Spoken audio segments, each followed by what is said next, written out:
இந்த சிவி சண்முகம் தான் வந்து கோர்ட்டு கேஸ் எல்லாம் போய் போராடி எல்லாம் பண்ணார். ஆனால் இன்றைக்கி அவர் சொல்கிறார் எல்லாரையும் ஒத்துமையாக சேர்த்துங்க. போன தேர்தல்லையே 21லேயே ஏடிஎம்கே நல்ல சீட்டில் வர வேண்டியது. அது வந்து முதலமைச்சராக யார் அறிவிக்கிறதே ரொம்ப லேட் பண்ண வச்சது ஓபிஎஸ். அவர் வந்து ரொம்ப நியூசன்ஸாக இருந்து பார்ட்டியை வந்து ஸ்ப்ளிட் பண்ணணுங்கிறது தான் அவருடைய எண்ணமாக இருந்தது. கடைசியில் அதை உண்மைங்கிறதும் நிரூபிச்சுட்டு அவர் போயிட்டார். தாவேக்காவோ அவங்கள நம்பி நீங்கள் போகிறீங்கன்னா கண்டிப்பாக இந்த எம்எல்ஏ போஸ்டெல்லாம் வந்து நிச்சயமாக வந்து டிஸ்குவாலிஃபை பண்ணிவிடுவாங்க. பண்ணிட்டா உங்களுக்கு சீட்டு கொடுக்க மாட்டாங்க, தாவேக்கா தான் நிற்பாங்க. எல்லாருமே திருப்பி ஒன்றா சேருங்க, இல்லை எங்களுக்கு வேண்டான்னு சொல்லிட்டு நீங்கள் வெளியில் போங்க. பட் பொதுக்குழு செயற்குழு உறுப்பினர்கள்லாம் தயவு செஞ்சு ஒத்துமையாக இருக்கணும். அவரை எவ்வளோ முயற்சி பண்ணார், கட்சி ரெட்டையில முடக்கணும்னு அவர் எவ்வளோ முயற்சி பண்ணார், அது வந்து நடக்கலை. அதுக்காக ஃபுல் அண்ட் ஃபுல் இந்த சிவி சண்முகம் தான் வந்து கோர்ட்டு கேஸ் எல்லாம் போய் போராடி எல்லாம் பண்ணார்.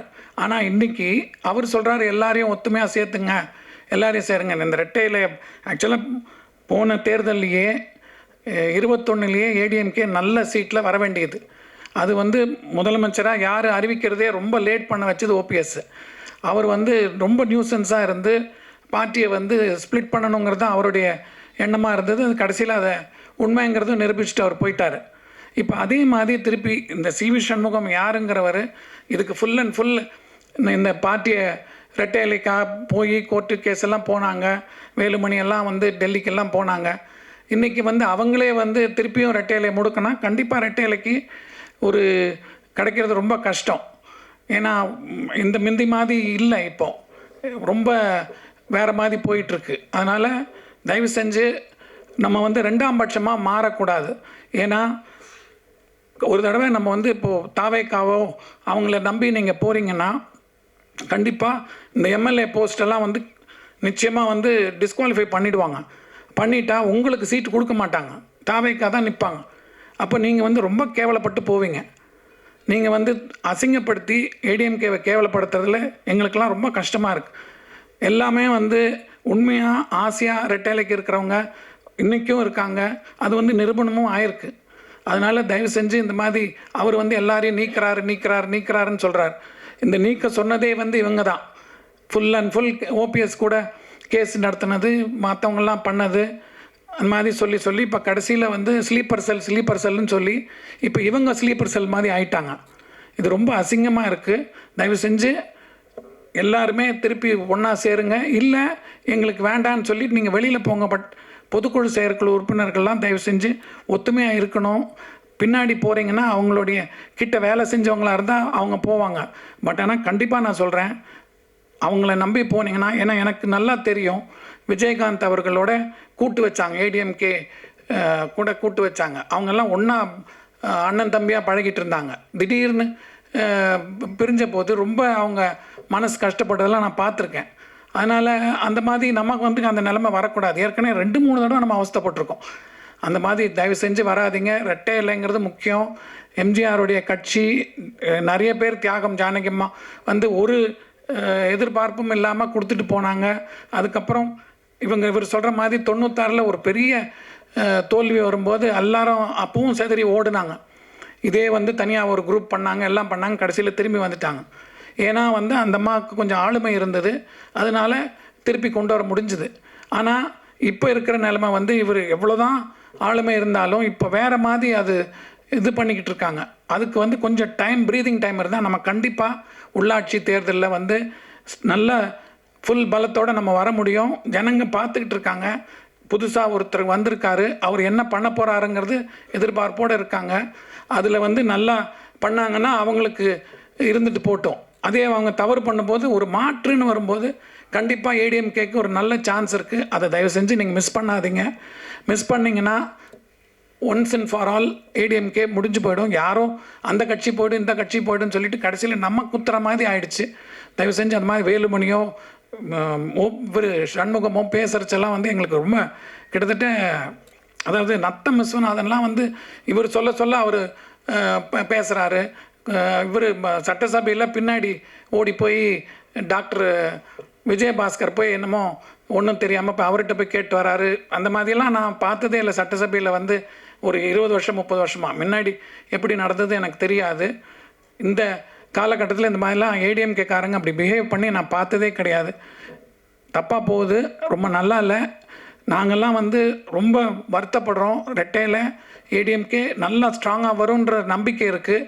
அதோடைய பாசிட்டிவ்னஸ் தான் வந்துக்கிட்டு இருக்குது. அந்த சமயத்தில் இவங்க வந்து தேவையில்லாமல் யாரோ புதுசாக ஒரு இவங்க வந்தாங்க, அவங்க பின்னாடி இவங்கெல்லாம் கூட சேர்ந்துக்கிட்டு போகிறாங்க. நிச்சயமாக வந்து அவங்களுக்கெல்லாம் எம்எல்ஏ போஸ்ட்டு போனால் அவங்கள வந்து ரொம்ப கேவலமாக நடத்துவாங்க. அவங்க கூட போகிறவங்க திருப்பி நாங்கள்லாம் வந்து ரொம்ப பார்த்துருக்கோம். திடீர்னு ஓபிஎஸ் கூட இன்றைக்கி விட்டுட்டு போனதுக்கப்புறம் அவங்கெல்லாம் எம்ஜிஆர் பக்தர்கள்லாம் எவ்வளோ வருத்தப்படுறாங்க. இந்த மாதிரி எங்களுக்கு மரியாதையே இல்லை, நாங்கள் என்ன பண்ணுறது, யார் கூட போகிறதுன்னு தெரியாமல் அவங்கெல்லாம் செதற மாதிரி போயிட்டுருக்க போது கூட அவங்களுக்கு மனசு இல்லாமல் அப்படியே நிற்கிறாங்க. அந்த மாதிரி ஒரு உண்மையாக இருக்கிறவங்கள தயவு செஞ்சு நீங்கள் விட்டு கொடுக்காதீங்க ப்ளீஸ். Thank you sir. இந்த கருத்தை நேராக நீங்கள் முயற்சி பண்ணியிருக்கலாமே சார் பேசுறது. சார், நான் வந்து 20-30 வருஷம் ஜானகியம்மா வந்து ரெட்டையிலையை கொடுத்துட்டு கட்சியை கொடுத்ததுக்கப்புறம் நம்ம வந்து வெளியிலேருந்து நம்ம ஏதாவது நல்ல நாள் பொழுதோ அவங்கக்கிட்ட போய் பார்க்குறது, அந்த ஒரு கட்சி நல்லா இருக்குங்கிற ஒரு சந்தோஷத்தில் தான் நாங்கள்லாம் இருக்கோம். அதனால் எங்களுக்கு வந்து நேராக போய் பேசுகிறதுல வந்து அது அபிப்பிராயம் இல்லை. நாங்கள் எங்களுடைய கோரிக்கை தான் வைக்கிறோமே தவிர அது முடிவெடுக்க வேண்டியது இப்போ அவங்க தான் தலைமை. அதனால் அவங்கக்கிட்ட நம்ம கோரிக்கை தான் வைக்க முடியும். இல்லை சார், எடப்பாடியே எந்த இடத்துலையும் எம்ஜிஆர் பேரே சொல்ல மாட்டேங்கிறாரு. அவங்க எம்ஜிஆர் பக்தர்களை மதிக்கவே மாட்டேங்கிறாரு. எம்ஜிஆர் பேரை சொன்னால் தானே சார் அவருக்கு இன்னமும் அவர் புகழ் அடையலாம். சார், அது வந்து நீங்கள் வந்து பேசி ஒருத்தர் அவங்கவுங்களுடைய செல்ஃபிஷ்னஸ்க்காக சொல்கிறாங்களே தவிர எம்ஜிஆர் பக்தர்கள் எல்லாம் ஒன்றா தான் இருக்காங்க. அவங்க இருக்காங்க, தொண்டெல்லாம் அதிமுகவில் அப்படியே தான் இருக்கான். ஆனால் தலைவர் வந்து அவர் பேரை சொல்லி அவர் பேரை சொன்னால் தானே சார் இன்னும் அதிகமாகும். சார், அவங்க முழுக்க எடப்பாடியார் வந்து ஜெயலலிதா அம்மாவுடைய இதில் தான் வந்திருக்காரு. ஏன்னா அவர் அவங்களுடைய ஆளுமையை தான் பார்த்துருக்காரு. அவங்க இது பண்ணி தான் பண்ணியிருக்காங்க. அவங்க எப்படி போர்ட்ரேட் பண்ணியிருக்காங்களோ அந்த மாதிரி தான் இவரும் பண்ணுறாரு. ஆனால் எம்ஜிஆரை வந்து அவர் மதிக்காமல் இல்லை. ஜானகி அம்மாவுக்கே 100ஆண்டு விழா வந்து ரொம்ப சிறப்பாக எடுத்து பண்ணாங்க. அதனால் அது மாதிரி மதிக்கலைங்கிறதுக்கு மீடியாவில் வந்து எப்பவுமே ஒரு இது பண்ணும்போது தன்னை வந்து அடுத்த லெவலுக்கு போர்ட்ரேட் பண்ணும்போது கொஞ்சம் இதாக தான் இருக்குமே தவிர, பட் உண்மையிலேயே நல்ல பாசத்தோடு தான் எங்கேயாவது ஒரு இதாக நல்ல நாள் பொழுதாக இருந்தால் அவங்கள போய் மீட் பண்ணுறதுக்கோ இல்லை அவங்க ஆசையாக பேசுகிறதுக்கோ ஒரு எம்ஜிஆர் மேலே ஒரு மரியாதை வச்சு தான் இருக்காங்க. சரி சார், இதுக்கு பின்னாடி பிஜேபி இருக்குதுன்னு நினைக்கிறீங்களா சார்? இது வந்து நம்மளுக்குள்ளே தான் குத்திக்கிறோமே தவிர, நீங்கள் இத்தனை வருஷமாக இவங்க வேலுமணியோ நத்தம் விஸ்வநாதனோ இவங்கெல்லாம் வந்து பெரிய அரசியலில் இருக்காங்க. அவங்களுக்கு தான் மண்டையில் மசாலா வேணுமே தவிர இன்னொருத்தர் மேலே நீங்கள் குறை சொல்கிறதுல ஒன்றுமே கிடையாது. சார், நீங்கள் சொல்கிறீங்க நீங்களே எம்ஜிஆர் ஃபேமிலியில் தான் வந்தீங்களா சார்? உங்களுக்கு இது வரைக்கும் ஒரு கட்சியில் அங்கீகாரமோ பதவி? சார், நாங்கள் யாரும் எதிர்பார்க்கல சார். நாங்கள் சந்தோஷமாக எங்களை எங்கே போனாலும் அந்த இதுக்கு ஒரு மரியாதை கொடுத்து எங்களை ஆசையாக இது பண்ணுறாங்க. ரெட்டையில் இருக்குது, கட்சி இருக்குது. நான்லாம் வந்து சின்ன வயசில் எங்கள் அப்பா வந்து அண்ணாடிஎம்கே ஆஃபீஸில் வந்து கல்யாண மண்டபம் வச்சுருந்தார், சத்யா கல்யாண மண்டபம்னு. அந்த கல்யாண மண்டபத்தில் ஓடி விளையாடினவன் தான். ஒவ்வொரு இதுவும் மீட்டிங் நடக்கும்போதெல்லாம் பார்த்தவன் தான். அதாவது இப்போது ஸ்பீக்கராக இருக்கார்ல ஜேசிடி பிரபாகரன், அவரெல்லாம் வந்து ஜானகிம்மா சாவர வரைக்கும் கரெக்டாக கேக்கெல்லாம் வந்து கொடுத்தாரு. அவர் முதல்ல நிற்கும் போது அவர் கால் ஃப்ராக்சர் ஆகி கீழ்பாக் ஹாஸ்பிட்டலில் இருந்தார். அப்போ அப்பா கூப்பிட்டு போய் இந்த பையன் நல்ல பையன், நல்லா வருவான், அவனை என்கரேஜ் பண்ணணுன்ட்டு அப்பா வந்து எக்ஸ்ட்ராவாக இப்போ தேர்தல் அப்பாவுக்கு வந்து ஒரு அண்ணா நகரில் வந்து ஹாண்டே நிற்கிறாங்க, இவர் வந்து வெள்ளிவாக்கத்தில் நிற்கிறாங்க. அப்போது இவருக்கு ஹாண்டேக்கு ஒர்க் பண்ணும்போது அவருக்கு எக்ஸ்ட்ரா ஒர்க் பண்ணுறதுக்கு அவருக்கும் அப்பா போய் எக்ஸ்ட்ராவாக பைசாலாம் கொடுத்து நல்லா பண்ணுங்கள், கேம்பெயின் பண்ணுங்கன்னு சொல்லி அப்பா வந்து என்கரேஜ் பண்ணார். அந்த மாதிரி அதனால அவங்கெல்லாம் இன்னும் பழைய ஆளுங்கள்லாம் இதாக இருக்காங்க. ஏன்னா எம்ஜிஆர் பீரியட்லேயே வந்து 80ல் தோற்ற போது மொடக்குறிச்சி சுப்பலக்ஷ்மி, நாஞ்சில் மனோகரன்லாம் வெளியில் போனாங்க. அந்த மாதிரி ஒவ்வொரு தடவையும் இதில் போவாங்க. ஏன்னா உங்களுக்கு தெரியும், விஸ்வநாதன், ஒரத்தநாடு அவரும் எல்லாருமே 4 பேர் இருந்தாங்க. அவங்க அப்புறம் வைகோ கிட்ட போனாங்க. அதெல்லாம் நடந்தது கட்சியில், அது மாதிரி நடக்கும். சார், நீங்கள் உங்கள் கட்சிக்காரங்க தான் சொல்லுதாங்க, சிவி சண்முகம், வேலுமணி சார்லாம். இது வந்து உடைக்கிறது வந்து ஆளுங்கட்சியாக இல்லையா? அவங்க ஆசைவார்த்தை காமிக்காங்களா? வேறு ஏதாவது குதிரை பேரம்லாம் நடந்திருக்கா? உங்களுக்கு தெரிஞ்சிருக்குமா? அதை ஏன் நீங்கள் சொல்ல மாட்டேங்கிங்க? சார், உங்களுக்கு தான் தெரியும் என்ன நடக்குதுன்னு, மீடியாவுக்கு தான் தெரியும் குதிரை பேரத்தை பற்றிலாம். நாங்கள் வந்து பொதுவாக ஒரு நிகழ்வுகளை பார்க்குறோம், ஒரு சிலர்கிட்ட நாங்கள் என்னென்னு கேட்டு தெரிஞ்சுக்கிறோமே தவிர இந்த பேரம் பேசுகிறதெல்லாம் வந்து எங்களுக்கு தெரியாது. எங்களுக்கு தெரிஞ்சதெல்லாம் வந்து என்ன பண்ணுறாங்க கட்சியில் வந்து இவங்க எப்படி ரெட்டையில உடைக்கிறதுக்கு தெரிஞ்சே, அதாவது ஏற்கனவே இந்த மாதிரி நடந்து ரெட்டையில பேன் பண்ணி ஜானகி அம்மா கொடுத்ததுக்கப்புறம் தான் வந்து இந்த ரெட்டையில வருது. அப்போ டிஎன் சேஷன் இருக்கார். நான் முதல் நாள் ஜானகி அம்மாவுக்கு ஆதரவு கொடுக்குறதா பூட்டா சிங் கிட்ட போய் ஜானகி அம்மா கேட்குறாங்க. ஆதரவு கொடுக்குறதாலாம் காங்கிரஸ் எல்லாம் சொல்லிவிட்டு மூப்பனார் ஐயா வந்து நம்ம தனியாக நிற்போங்கிற மாதிரி ஏதோ ஒரு ஐடியா கொடுக்க, இவங்க வந்து லாஸ்ட் மூமெண்ட்டில் ஒன்றுபட்ட அதிமுக ஆதரவு கொடுப்போன்னு சொல்லிட்டு இது பண்ணுறாங்க. அந்த சமயத்தில் ஆர்.எம். வீரப்பன் அவர்கள் வந்து இவங்க கருணாநிதி அவர்களை போய் பார்க்குறாங்க.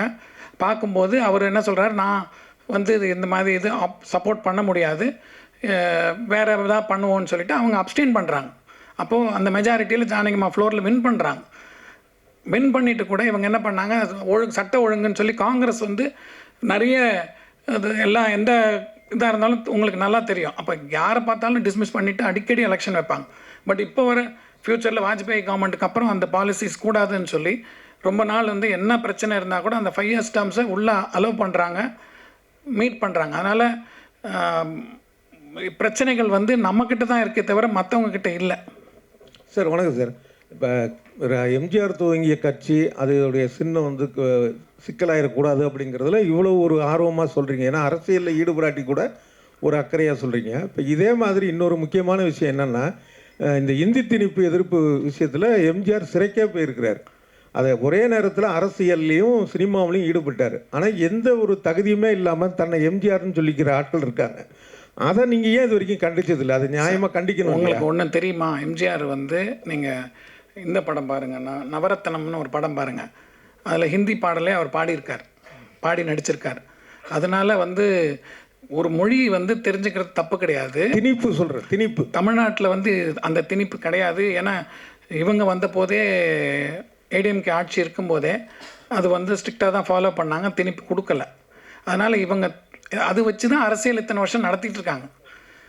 அது வந்து இன்னைக்கு ஒரு பொருட்டே கிடையாது. இல்லை, என்னுடைய கேள்வி உங்களுக்கு சரியாக கன்வே ஆகலன்னு நினைக்கிறேன். நான் கேட்ட கேள்வியுடைய அர்த்தம் என்னன்னா, எம்ஜிஆர் அரசியல் சினிமா ரெண்டுத்துலையும் ஒரே நேரத்தில் கோல வச்சினார். சினிமாலையும் தைரியமாக தான் சார்ந்த கட்சியை வெளிப்படுத்தினார். போராட்டங்கள்லேயும் வந்து ஒரு சில விஷயங்கள் ஈடுபட்டிருக்காரு. ஆனால் எந்த தகுதியுமே இல்லாத சில பேர் தன்னை எம்ஜிஆரோட ஒப்பிட்டுக்கிறாங்க. அரசியலுக்குலாம் வந்து அடுத்த எம்ஜிஆர் நான்னு. அதை நீங்கள் ஏன் வந்து அதையும் நீங்கள் வந்து ஒரு இது கருத்தை தெரிவிச்சிருக்கணும்ல? இப்போது ஒருத்தர் சினிமாக்குள்ளே வராங்கன்னா தன்னை வந்து ரஜினி, கமலா நினச்சிக்கிறவங்க எல்லாருமே. அது மாதிரி எம்ஜிஆருங்கிறது ஒரு பெரிய ஆளுமை. அதனால் எல்லாருக்குமே தன்னை வந்து எம்ஜிஆராக நினைக்கணுங்கிறதா. நீங்கள் பழைய விஷயங்கள் பார்த்துருக்கீங்க. ஏதாவது ஒரு தர்மம் பண்ணால் கூட எம்ஜிஆர் வாழ்கன்னு தான் சொல்லுவாங்க. எம்ஜிஆரை தான் மனசில் ஜனங்க இன்னும் நினச்சிட்ருக்காங்க. அதனால் யார் எம்ஜிஆரை பற்றி சொன்னாலும் அது எம்ஜிஆருக்கு தான் பெருமை. அப்புறம் இன்னொரு விஷயம், இப்போ எம்ஜிஆருடைய இறுதி சடங்கப்போ ஜெயலலிதாவை வந்து அந்த வண்டி வாகனத்துலேருந்து கீழே தள்ளி விட்டாருன்னு ஒரு விஷயம் உங்கள் மேலே உண்டு. அது என்னன்னா, நீங்கள் நினச்சது வந்து எம்ஜிஆருக்கு அப்புறம் ஜெயலலிதா வேண்டாம், வேற ஒருத்தர் வரணுங்கிறதோட ஒரு அர்த்தமாக அதை வச்சுக்கலாம். ஆனால் சொல்லி முடிச்சுக்கிறேன். ஆனால் உங்களுடைய அந்த எண்ணம் ஈடறலை. அதே மாதிரி அதுக்கப்புறம் பார்த்தீங்கன்னா ஜெயலலிதா அடையாளம் காட்டியது ஓபிஎஸ்க்கு தான் சொன்னீங்க. உங்களுடைய அந்த எண்ணமும் நிறைவேறலை. அதாவது நீங்கள் ஒரு நோக்கத்தில் சொல்லியிருக்கலாம், அதை நான் குறை சொல்லலை. ஆனால் தொடர்ந்து உங்களுடைய அந்த ஒரு எதிர்பார்ப்பு எல்லாமே அதை எதிர்மறையாக தான் நடந்துகிட்ருக்கு. இப்போ எடப்பாடி பழனிசாமி பக்கம் நிற்கணும், கட்சி ஒற்றுமையாக இருக்கணுங்கிற அர்த்தத்தில் சொல்கிறீங்க. இதுவாவது நடக்குங்கிற ஒரு எண்ணம் இருக்கா அவங்களுக்கு? அதாவது நான் வந்து 1967 பிறந்தேன். எனக்கு எம்ஜிஆர் இறந்து போகும்போது வயசு 20. அப்போ வந்து எங்களுக்கெல்லாம் வந்து அவர் வாழ்ந்திருக்கோம். அவர் வந்து எங்களை ஒவ்வொரு நல்ல நாட்களும் எங்கே ஃபங்க்ஷன் போனாலும் எங்களை கூப்பிட்டு போவார். எங்கள் மேலே பாசமாக இருந்தார். எதுவாக இருந்தாலும் அவருக்கு தெரியாமல் எதுவுமே செய்ய மாட்டோம். அவருடைய ஆசையாகவே இருப்போம். இது வந்து நீங்கள் அன்னைக்கு பிரச்சனை என்ன நடந்ததுன்னா, அந்த அம்மா வந்து நானே வந்து நக்கீரன் செகண்ட் இஷ்யூவில் பாருங்கள், என்னோடய பேட்டி இருக்கும். நான் அது வந்து எனக்கும் அந்த அம்மாவுக்கும் அரசியலோ எதுவுமே கிடையாது. ஒரு சாதாரண அந்த வீட்டில் ஒரு குடும்பத்தில் எங்கள் மாமா அவர் வந்து இறந்து போகிறாரு. அவர் வந்து ஒரு கௌரவமாக பண்ணுற சமயத்தில் இவங்க ஏறி மிதிக்கும் போது அதை வந்து நாங்கள் சின்ன பையன். அப்போது ஐ வாஸ் ஒன்லி 20 years. அப்போ என்னுடைய கோவத்தை நான் வெளிப்பாடு காண்றேன். அதுக்கப்புறம் வந்து அந்த பிரச்சனை அதோட முடிஞ்சு போயிடுது. அதுக்கு அவங்களும் பெரிய அந்த ஒரு 2-3 வருஷம் அந்த ப்ராப்ளம் இருந்து அதோட அவங்களும் மறந்துட்டாங்க. நான் இது பண்ணிட்டாங்க. ஜானகிம்மா இறந்த போது கூட முதல் ஆளாக அவங்க தான் வந்தாங்க தோட்டத்துக்கு. வந்தபோது கூட நானும் அவங்களும் ஒன்றா தான் நின்றுட்டு இருந்தோம், வந்து பார்த்துட்டு தான் போனாங்க. அதனால் அவங்களுக்கும் எனக்கும் பிரச்சனையே கிடையாது. அது வந்து சொல்லிகிட்டே வராங்க. அதே மாதிரி ஓபிஎஸ் வந்து எனக்கு வந்து அந்த சமயத்தில் யாருமே தெரியாது, கட்சியில் எடப்பாடிங்கிற ஒரு உருவமே எங்களுக்கு தெரியாது. அப்போது இந்த ஓபிஎஸ் வந்து 2 தடவை 3 தடவை அவங்க சான்ஸ் கொடுத்துருக்காங்க. அதனால் அவர் கண்டினியூ ஆகட்டுமே, அவர் சிஎம்மாக இருக்கார், அப்படி கண்டினியூ ஆகட்டுமேங்கிறது தான் ஆதரவு கொடுத்தோம். அதுக்கப்புறம் அவருக்கே எதிர்ப்பாக ஈரோடு தேர்தலெல்லாம் நானே பேசியிருக்கேன். இந்த மாதிரி கட்சியை உடைக்கிறவங்களாம் எங்களுக்கு வேண்டாம் தான் சொல்லியிருக்கோமே தவிர, நாங்கள் வந்து இவர் வரக்கூடாது அவர் வரக்கூடாதுன்னு நாங்கள் நினைக்கல. எங்களுக்கு வந்து ரெட்டையில் இருக்கணும், கட்சி இருக்கணும், கட்சி ஒத்துமையாக இருக்கணும். அந்த எம்ஜிஆருடைய ஃபோர்ஸஸ் வந்து இன்னும் ஆசையாக இருக்காங்க. நல்லது செய்யுங்க, யார் வேணால் வாங்க, அவ்வளோதான். சார், அரசியலில் உங்கள் கருத்தை சொன்னீங்க. சினிமாவை பொறுத்த வரைக்கும் உங்களோட அடுத்த கட்ட திட்டம் என்ன? நான் வந்து I am now going to be 59 years நடந்துகிட்ருக்கு. ஏதாவது சான்ஸ் தானாக வந்தால் நானே பண்ணுவேனே தவிர, நான் வந்து முடிஞ்ச வரைக்கும் போகிறதில்ல. ஏன்னா எங்களுக்கு வந்து அந்த ஃபேமிலி பேக்ரவுண்ட்னா உங்களுக்கு சினிமா பற்றி தெரியும். போனோடனே என்ன சார் ஏதாவது ஃபைனான்ஸ் பண்ணுறீங்களா, படம் எடுக்கிறீங்களா, ஃபஸ்ட்டு போடும்போது நம்மளை போட்டுருவாங்க. அதுக்கப்புறம் படம் வந்து பெரிய கம்பெனியாக இருந்தால் அது மூவ் ஆகும். நம்மளை வந்து ரொம்ப நாளுக்கு அப்புறம் தேடி வரும்போது, சின்ன கம்பெனிஸ் வரும்போது நம்மளை ஃபைனான்ஸ் பண்ணுறியான்னு சொல்லி ஃபோர்ஸ் பண்ணுவாங்க. அப்போ நமக்கே ஒரு அந்த ப்ரெஷர் வரும். அதனால் நான் வந்தால் செய்வேன், இல்லைன்னா நான் செய்ய மாட்டேன். எடப்பாடி பழனிசாமி கட்சை வந்து லாட்ரியோட அதிபர் மார்ட்டின் ஒய்ஃப்ட்ட அடமான வச்சது மாதிரி தான் 500 கோடி வாங்கிட்டு ஏதோ திருச்சி ஆளே இல்லாத மாதிரி லால்குடியில் கோயம்புத்தூர்லேருந்து கொண்டு ஒரு கேண்டிடேட் நிறுத்தியிருக்காரு. இது அவங்க கட்சியிலே பரவலாக பேசிகிட்டு இருக்காங்க. இப்போ இவ்வளோ பிரச்சனை கட்சியில் போய்கிட்டு இருக்கிறதுக்கு அந்த அம்மா தான் காரணன்றாங்க. எடப்பாடியை வீட்டுக்குள்ளே பார்த்துட்டு வந்துட்டு 10 நிமிஷம் வெளியில் வந்து நாங்கள் உடன்பாடு ஆகட்டும், டிவிக்கு விஜய் கட்சி கூட சேர போகிறோன்னு அந்த அம்மா பேட்டியும் கொடுக்குது. ஏன் உள்ளேருந்து எடப்பாடி வந்து வேணான்னு சொல்ல வேண்டியதானே? யாரோ பேட்டி கொடுக்குறது, ஏன் இப்படி கொடுக்குறேன்னு கேட்குறாரு. ஏன் இந்த அம்மா மட்டும் சொல்ல மாட்டாரு? வாங்கின காசு காண்டியா? நீங்கள் சொல்கிற வந்து எல்லா கட்சியுமே தேர்தல் நிதி வாங்கியிருக்காங்க. அதனால் இவங்க வாங்கினாங்க அவங்க வாங்கினாங்கங்கிறது நீங்கள் சொன்னீங்கன்னா அது சரியாக வராது. ஏன்னா மற்ற கட்சியிலையும் இந்த ஃபேமிலி இருக்குது. அதனால் எல்லா கட்சியிலையும் அவங்க இருக்காங்க. அதனால் அதுக்கும் இதுக்கும் சம்மந்தமே கிடையாது. இது வந்து கட்சி அவங்க உடைப்பாங்கங்கிறது தப்பு தான். அவங்க கொண்டு போய் உள்ளே விட்டது, லாஸ்ட் மூமெண்ட்டில் கொடுத்தது தப்பு தான். அது வந்து வேலுமணி அவங்க தான் கூட்டு போய் விட்டாங்கங்கிறாங்க. அதனால தான் இன்றைக்கி நம்ம கஷ்டப்படுறோம். சரி, எடப்பாடி வந்து கட்சியில் ரொம்ப நல்லவர், அவருக்கு கொடுக்கலாம்னு சொல்கிறீங்க. நல்லவர் நான் சொல்லலை, நல்லவர் நான் சொல்ல வரல. அவர் வந்து இந்த தேர்தலுக்கு அந்த 4 வருஷம் முதல்ல அவர் வரும்போது, அவர் ஆட்சியில் அமரும்போது அவர் மெஜாரிட்டியோடு தான் இருந்தார். ஆனால் ஓபிஎஸ்ஸை வந்து மன்னித்து கூட சேர்த்துக்கும் போது அவர் வந்து துணை முதலமைச்சர் கட்சியில் ஈக்குவல் போஸ்ட் கொடுக்கும்போது எல்லா இதுவும் மூவ் ஆகும்போது ஒவ்வொரு தடையும் டிலே பண்ணுறதும் தனக்கு சாதகமாக வேணும்னு உங்களுக்கு நல்லா தெரியும். எம்பி பதவி சண்முகத்துக்கு கொடுத்தாங்க, முனுசாமி கொடுத்தாங்க. இவங்க 2 பேருமே வந்து வேஸ்ட் பண்ணிட்டு போயிட்டாங்க. இதுதான் எல்லாருடைய வருத்தமே. யாராவது ஒரு புது ஆளுக்கு கொடுத்துருக்கலாம், அவங்களாவது வந்திருப்பாங்க, கட்சியில் பாடுபடுறவங்களாம் இருக்காங்கன்னு அந்த மாதிரி சின்ன சின்ன கம்ப்ளைண்ட்ஸ் இருக்குது. இன்றைக்கி சிவி சண்முகம்லாம் பேசுகிறதுக்கு தகுதியே கிடையாது. அவர் வந்து இந்த எலெக்ஷன் வர வரைக்கும் வெயிட் பண்ணிவிட்டு அவர் எம்எல்ஏ ஆகிருக்கலாம். அவர் ஏன் வந்து அவசரம் போய் எம்பி ஆனார்? அதுக்கப்புறம் எதுக்கு தோற்றுருவாருன்னு பயம் இருந்தது அவருக்கா? இல்லை, போன தேர்தலுக்கு சாங் வந்து ஒன்று போட ரெடி பண்ணிட்டு இருந்தாங்க அதிமுகவில். அப்போ என்ன அம்மா அம்மான்னு போட்டுக்கிட்டீங்க, ஐயான்னு மாற்றுங்கன்னு சொன்னது எடப்பாடியார்ன்றது எல்லாத்துக்கும் தெரிஞ்ச ஒரு விஷயம். அவர் வந்து ஒன்றும் அம்மா மேலேயோ கட்சி மேலேயோ ரொம்ப பிரியமாக உள்ளவர்லாம் இல்லை சார். சார், இன்னைக்கு பதவிக்காக ஓடுறவங்க யாருமே கட்சி மேலே பிரியமாக இல்லைங்கிறதான் நாங்கள் வருத்தமாக சொல்கிறோம். எடப்பாடி வந்து பண்ணலன்னு சொல்லாதீங்க. அவர் வந்து இன்றைக்கி ஓரளவுக்கு இந்த கட்டுக்கோப்பாக கொண்டு போனதும், இன்றைக்கி வந்து ஓரளவுக்கு இத்தனை பர்சன்டேஜ் நீங்கள் வந்து ரெட்டையிலங்கிற ஓட்டாக இருந்தாலும் இவர் வந்து நிறைய அவருடைய 4 ஆண்டு கால ஆட்சியில் நிறைய செஞ்சுருக்காரு, சைலண்ட்டாக செஞ்சுருக்காரு. இவங்க வந்து என்னது மெடிக்கல் மதுரையில் வந்து இது கொண்டுறதா இருந்தது, எய்ம்ஸ் கொண்டுறதா இருந்தது. அதெல்லாம் வந்து இவங்க கொண்டு வந்துட போகிறாங்கன்னு செங்கலை தூக்கி சுற்றினாங்க. அதெல்லாம் விட இவர் எக்கச்சக்கமாக கவர்மெண்ட் ஹாஸ்பிட்டல்ஸு என்னென்னமோ பண்ணார், ரிசர்வேஷன்ஸ் கொடுத்தாரு. அதனால் கவர்மெண்ட் ஸ்கூல்ஸில் மெடிக்கல் இதெல்லாம் வராங்க. அதெல்லாம் பார்த்துட்டு நாங்கள் அவரே கண்டினியூ பண்ணால் கொஞ்சம் ஸ்ட்ராங்காக இருக்கும். ஏன்னா உங்களுக்கு பழைய இதில் வந்து அமாவாசை பௌர்ணமி ஆனால் மந்திரி பதவியெல்லாம் போய்கிட்டு இருந்தது. அதெல்லாம் இல்லாமல் ஓரளவுக்கு ஸ்ட்ராங்காக கொண்டு போகிறது ஒரு பெரிய விஷயம். அதெல்லாம் அவர் பண்ணனால நம்ம எனக்கு தனிப்பட்ட முறையில் எடப்பாடிங்கிற ஒரு முதலமைச்சர் ஆனதுக்கப்புறம் தான் தெரியும். எடப்பாடிங்கிறது யாருமே தெரியாது.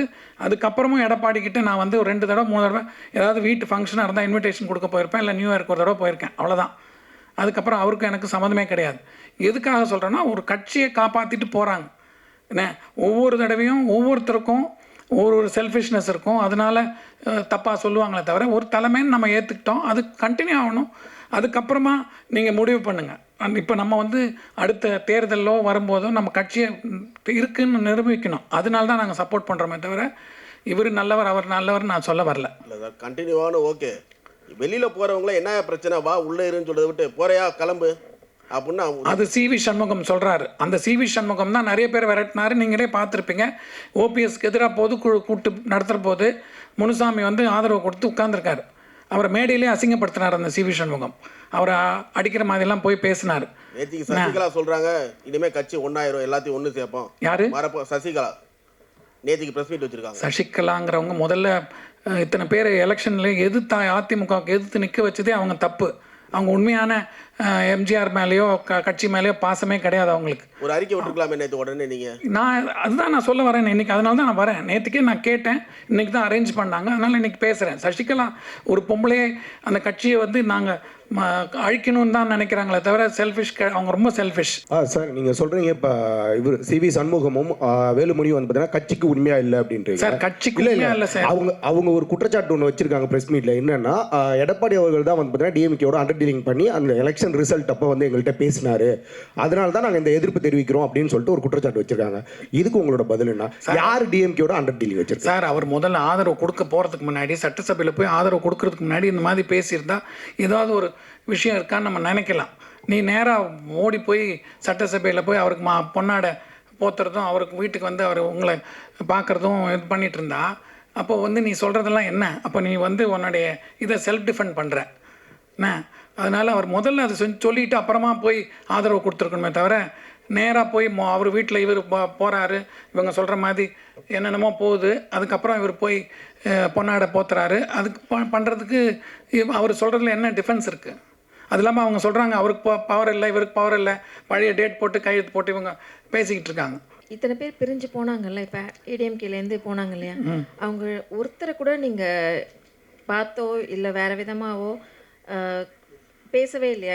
இப்போ நீங்கள் இவ்வளோ விஷயம் பேசுகிறீங்கல்ல, அதை நீங்கள் ஒருத்தரை கூட ட்ரை பண்ணி பார்த்து பேசவோ சொல்லவோ ட்ரை பண்ணலையா? எனக்கு வந்து பழைய முத்துசாமி ஐயா இருக்காங்க, ஜெயஸ்ரீ பிரபாகரன் சார் இருக்காங்க, அதுக்கப்புறம் ஓபிஎஸ்கிட்டே நிறைய தடவை பேசியிருக்கேன் நான். எல்லாருக்கிட்டையும் நம்ம வந்து அரசியல் வந்து அவங்ககிட்ட பேசும்போது அவங்களுடைய நிலைப்பாடை சொல்லுவாங்க. அது நமக்கு ஒத்து வராத போது நம்ம அவங்ககிட்ட போய் அதை வற்புறுத்த முடியாது. அப்போ ஏன் இப்போ அதே விஷயம் தானே? இப்போ எங்ககிட்ட நீங்கள் இதை வந்து ப்ரெஸ்ஸில் சொல்லும் போதும் அதே விஷயம் தானே? அதே விஷயந்தான். பட் இப்போ இருக்கிற சுச்சுவேஷன் வந்து ரெட்டையிலேயே முடக்கணுங்கிற லெவலுக்கு அவங்க பிஹேவ் பண்ணிட்டு இருக்கிறது தான் எங்களுக்கு கஷ்டமாக இருக்குது. இது நீங்கள் கட்சியை விட்டு போங்க. ஓகே, நீங்கள் தயவு செஞ்சு நீங்கள் கட்சியை விட்டு போங்க. உங்களுக்கு உங்களால் போய் ஓட்டு கேட்க முடியும், ஜெயிக்க முடியும்னா போங்க. ஏன்னா உங்களோட எம்எல்ஏ போஸ்ட் போயிடுச்சுன்னா நீங்கள் உங்களை யாருமே திரும்பி பார்க்க மாட்டாங்க. நாளைக்கு நீங்கள் தோற்றிங்கன்னா அவங்க ஜெயிச்சுட்டு போகிறாங்க, அவங்க கண்டினியூ பண்ண போகிறாங்க, நீங்கள் வந்து ரோட்டில் விட போடுவீங்க. அந்த மாதிரி நிறைய நடந்திருக்கு. அதனால் அவங்களுடைய தப்பு அவங்களே தான் உணரணும். இது வந்து பொதுப்படையாக அந்த பொதுக்குழு உறுப்பினர்கள் செயற்குழு உறுப்பினர்களை வந்து கன்ஃபியூஸ் ஆகி அங்கேயும் இங்கேயும் போயிடக்கூடாதுங்கிறதுனால ரெட்டையில் பேண்ட் ஆகிடுச்சுன்னா உங்களுக்கு அந்த பொதுக்குழுங்கிறதே மரியாதை இல்லாமல் போயிடும். அதை வந்து கெடுத்துக்காதீங்க. இன்றைக்கி நம்ம ஸ்ட்ராங்காக இருக்கணும். யார் போகிறாங்கன்னு நினைக்கிறாங்களோ அவங்க ரிசைன் பண்ணிவிட்டு போங்க, நீங்கள் வெளியில் போயிடுங்க. உங்களுக்கு அந்த ஆதரவு வந்து இபிஎஸ்க்கா இல்லை வெளியில் போனோம்? எனக்கு வந்து ரெட்டையில் நிற்கணும், கட்சி இருக்கணும். இன்றைக்கி யார் பொதுக்குழுவில் பொதுச் செயலாளராக நீங்கள் எல்லாம் சேர்ந்து யார் தங்கமணி இவர் வெளியே போனவங்க எல்லாரும் வெளியே போனவங்கன்னா எலெக்ஷனுக்கு முன்னாடி என்ன இருந்தது? யார் வந்து கையெழுத்து போட்டாங்க உனக்கு எம்எல்ஏ சீட்டுக்கு கேண்டிடேட்டாக நிற்கிறதுக்கு? அந்த இது நம்ம அடுத்த ஒரு 6 மாதத்துக்கு நம்ம என்ன நடக்குது, இப்போ ரூலிங் பார்ட்டி என்ன பண்ண போகிறாங்கங்கிறத பார்க்குற வரைக்குமாவது நம்ம ஒத்துமையாக இருக்கணும். உங்களோட காண்டாக்ட் பர்சன் ஒருத்தவங்க யாராவது இருக்காங்களா அங்கே? உங்களுக்குன்னு ஒரு காண்டாக்ட் பர்சன் இருப்பாங்கல்ல, யாருமே இல்லையா? ஒருத்தர் கூட இல்லையா? எனக்கு எல்லாருமே காண்டாக்ட் பர்சன் சார்.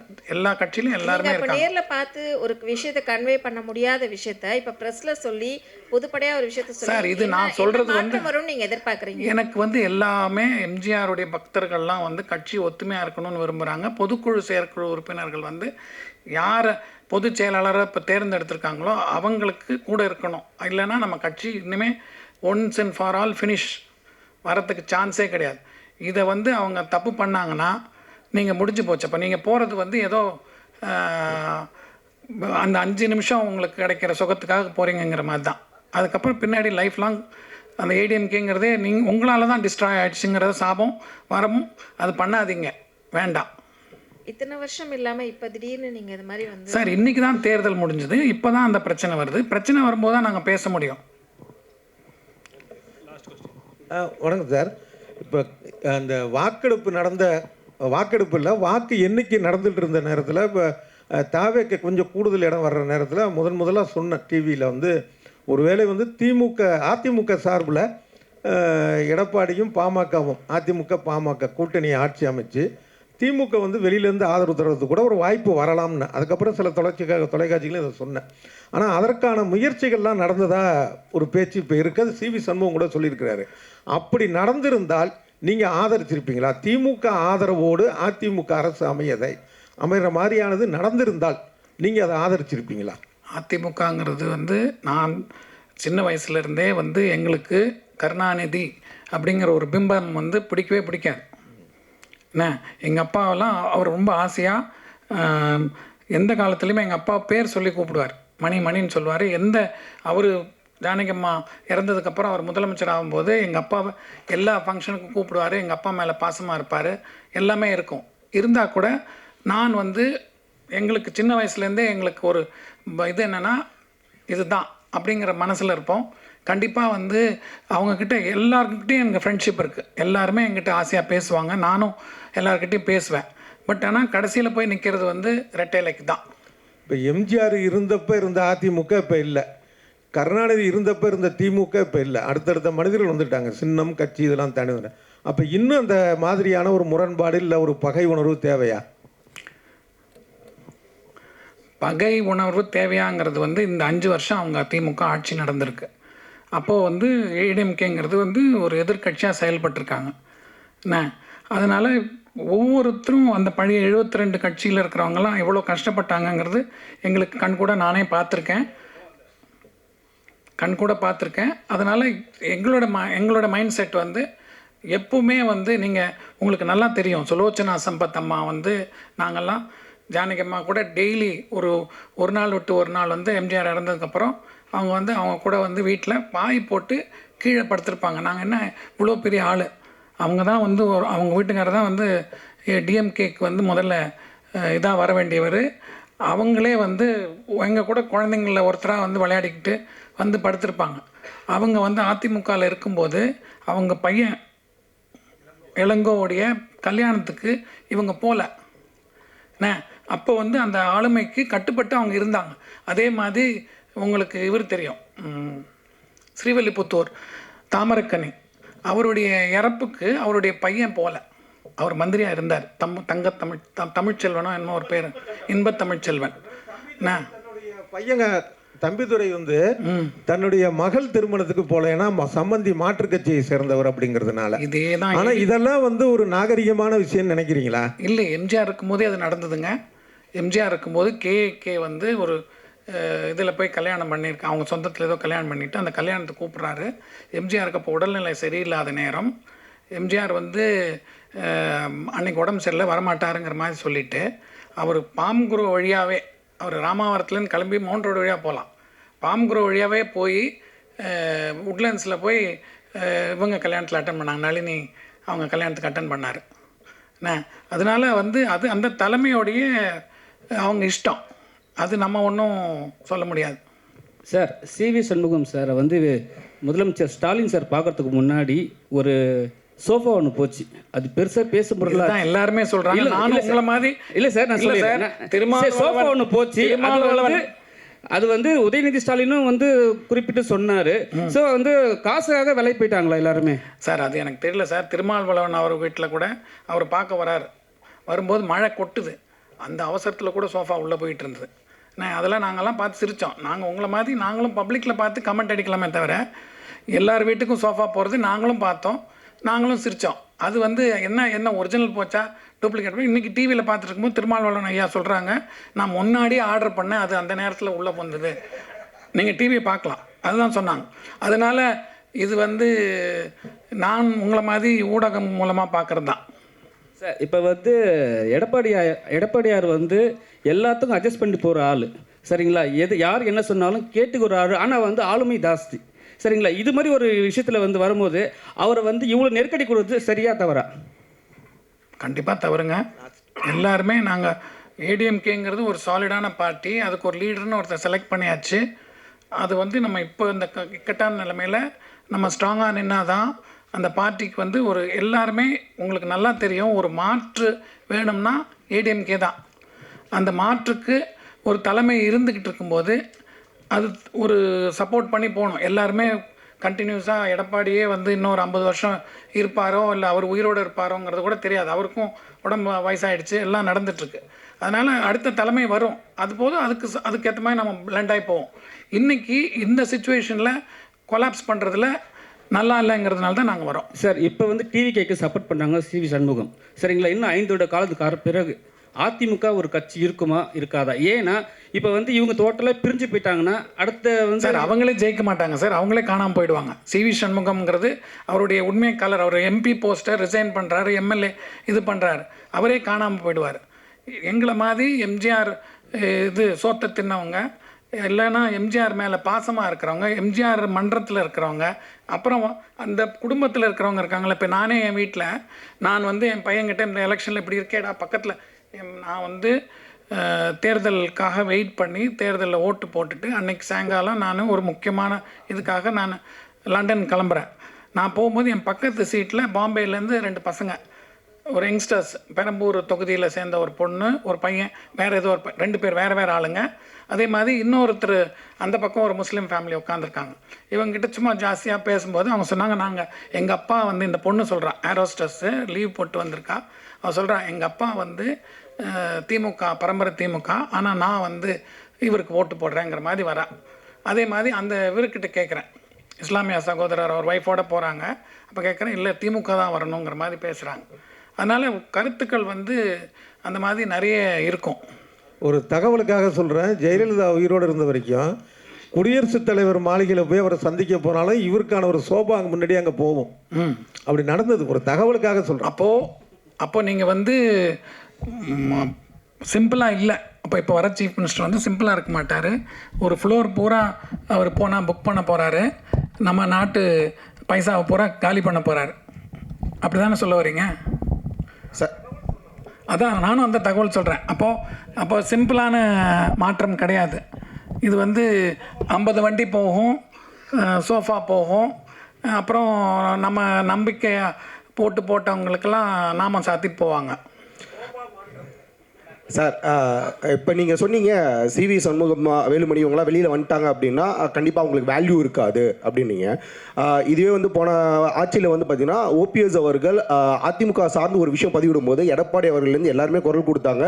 அதிமுக சார்ந்து எந்த ஒரு கருத்தும் நீங்கள் பதிவிடக்கூடாது அப்படின்னு சொல்லிட்டு அவங்களுக்கு அகெயின்ஸ்டாக குரல் கொடுத்தாங்க. ஆனால் இன்றைக்கி சட்டசபையில் எடப்பாடி அவர்கள் வந்து பார்த்தீங்கன்னா தாவேக்காவுக்கு வந்து ஆதரவு தெரிவிக்கல.